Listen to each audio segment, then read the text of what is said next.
Hello everyone, welcome to this video. In the last video we saw what are constraints and what is the degree of freedom, right? In this video we shall see the classification of constraints. So constraints are mainly divided as holonomic, non-holonomic, conservative or dissipative, scleronomic or rheonomic. These are the constraints depending on time, these upon whether they have equation or not, and these depending on energy. Let us see them in detail, right? So first is holonomic constraint. What is a holonomic constraint? When a constraint is written in the form of equation which only relates the coordinates, that means by coordinate I mean generalized coordinates, and the time. In that case we say it is a holonomic constraint. That means we are saying we have some equation of this form in which the only entities of this equation are the coordinates and time. And this constraint should not be a function of velocity, that is q dot. Q dot should not be there in this constraint. Then it is holonomic. For example, let us see the example which we saw in the last video, a bead sliding on a wire. So suppose this is the wire, right,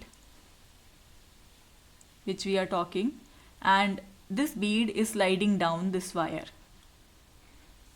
So the wire is straight and it lies in xy plane. Therefore, what is the constraint? The constraint is that the position which is represented by q, if we are taking q to be position, then the time derivative of this position represents the slope, right, velocity, and it is equal to minus a, negative of this. So when we integrate this, we'll get q is equal to minus at plus b, where b is some constant, and another constraint is that z is equal to 0. So now here you can see that the constraints are in the form of equations. Moreover, the only quantities are q and t. Here a and b, they are some constants, right? So this is a holonomic constraint. It does not contain q dot, right? So let us now look at the second example. Suppose a man is walking on the floor. This is the floor, right, and this person is moving on this floor. So either he could go in this direction or in this direction or in this direction. If it is moving in this direction, that means he is only moving in x direction. The y component is 0. If it is he is moving in this direction, then there is only y component and x component is 0.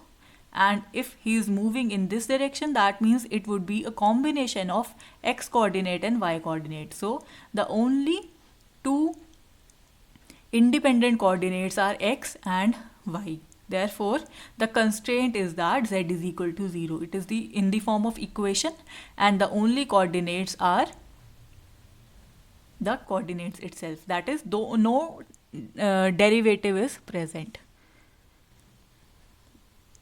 So in case of holonomic constraint, as we saw in the previous video, if there are k equations which represent holonomic constraints, so the degree of freedom for n particles in 3 dimension is reduced from 3n to 3n minus k. This you should remember. Here k should be the holonomic constraints. You should remember this thing. Next are the non-holonomic constraints. As we just said, these cannot be expressed in the form of equation. That means they either contains greater than equal to or less than equal to signs. For example, if we are saying that the gas molecules are present in a spherical container. So in this case, suppose this spherical container has radius r. So the constraint would be x square plus y square plus z square less than equal to r square. The sphere is placed at the origin, with center at origin, right? So this is a non-holonomic constraint. One condition is this, that it should either contain any one of these inequalities.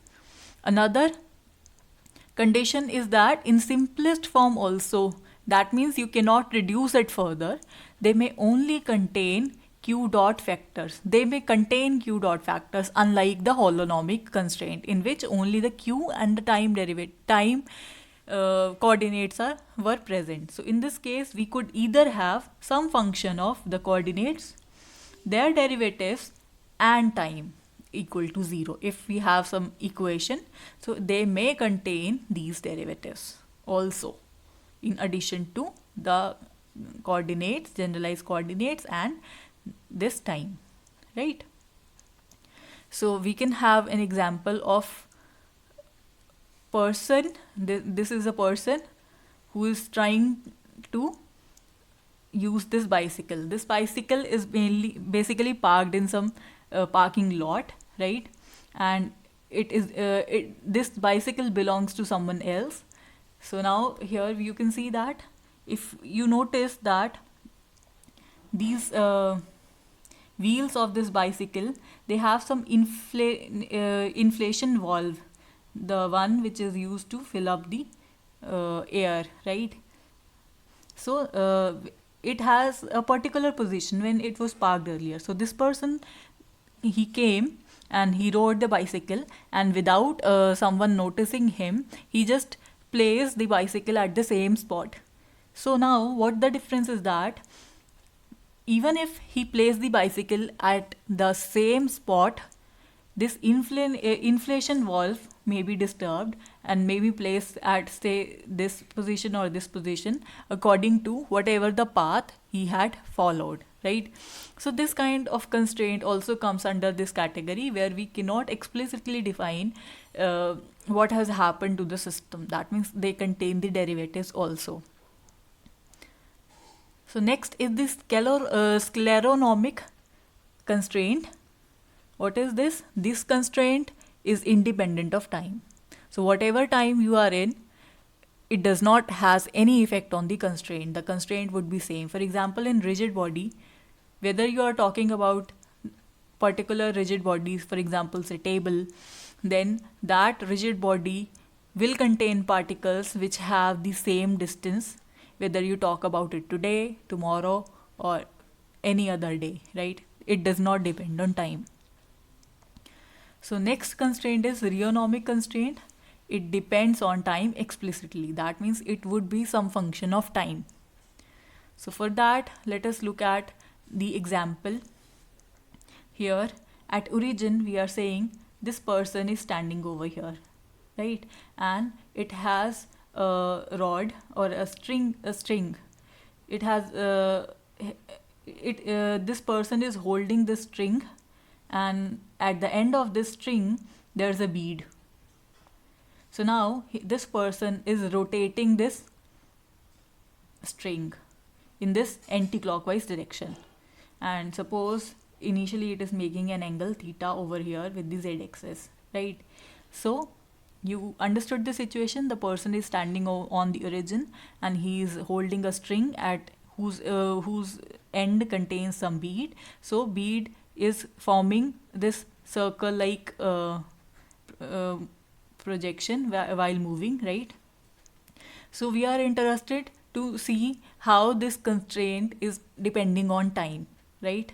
So let us look at the angular velocity. If the generalized coordinates involve thetas, the orientation, right, or the angular displacement, then the angular velocity would be the rate of change of this angular displacement, which would be, if I donate angular velocity by this omega and angular displacement by this theta, so it would become shifting this dt to this side. It would be omega wt is equal to d theta, and we can integrate this thing and we would obtain omega t plus c, this is some constant, is equal to theta. So now you see that this is your constraint and it depends on time explicitly, right? So this is rheonomic constraint. Now next let us look at this conservative constraint. What is this? If the total mechanical energy of the system remains conserved while performing constraint motion, in that case we call that constraint to be a conservative constraint. For example, The simplest example is that of pendulum. This pendulum is having rigid support. This is the rigid support, right? And this bob is allowed to move in xy plane, right? In this direction and in this direction, right? So now there is no change in energy, and the total energy of the system remains conserved if we ignore all other forces, all other resistive forces, and this support is rigid. We say that the total mechanical energy is conserved. Therefore, this is a conservative constraint. And similarly, we have dissipative constraint. And what is that? It is the total mechanical energy which is not conserved in this case. For example, you have the same pendulum, but now you had changed the rigid support this by some support which may have variable length. So it could be, you can think of this in this way, that you can replace this rigid support, say, by an elastic band. So now your pendulum would obviously dance like this. This would be like, initially it was like this, at some point it would be longer, right? So it could have variable length, and in having variable length, then the total mechanical energy would change and will not reserve conserve. Therefore, this constraint is known as dissipative constraint. So I hope you understood the concept of constraints and degree of freedom of the particles. It was quite interesting and would be used in the further problems.